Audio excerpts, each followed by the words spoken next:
What's up, guys? Welcome to your 73rd Android tutorial where we're going to get rid of some of these errors. I mean, they aren't really errors, but when we click, we want it to paint in the center of this ball instead of, top left corner.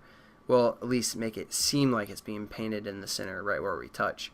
The other one is we want to be able to drag this object around and follow our cursor when we're touching the screen still. So let's get rid of our first bitmap problem. And what we're doing now is we're just basically getting the location and then we're painting the top left corner at that location.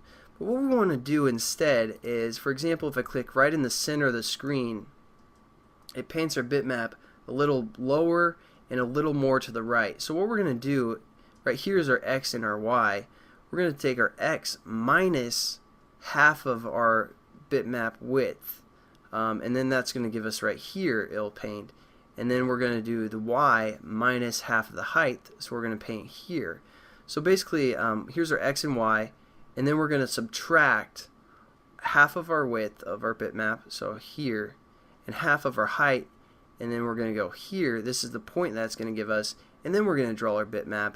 Again, it's still going to be the top left corner, but it's going to draw it up here, and then our circle is going to be right there. I don't know if that's kind of confusing or not, but let's just do it. So we're going to say minus, and then we take our bitmap, so we're going to say minus bitmap, which we called test, and then we say dot get width for the x value. So we're going to say get width. This is just kind of a common trick that programmers use for the most part, but so think of it just kind of how I explained. It's giving us half of the width of the length of our bitmap, and then we're going to subtract that from the x value.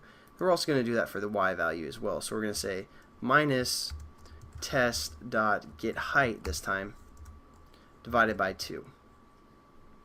I don't know if that's confusing or not, but I just want to show you guys that because it's pretty common in programming, especially for game programming and bitmaps.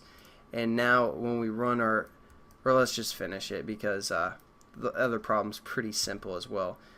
So this touch on touch method, basically it's returning false. So once it gives us our information, it's just going to be like false, I'm done. No more need to check these variables, and we don't want it to do that. We want it to kind of loop through. So instead of saying false, we're going to say true, and that's just going to kind of allow it to keep giving us those numbers for the most part. So that's the simple fix for making the bitmap actually follow our cursor when we're clicked down. Pretty simple. I mean, it's not much of a tutorial, I know, but hopefully you learned something a little bit about the return value for the on touch, and as well as kind of that graphics trick. So when we click now, the bitmap appears right in the center for the most part.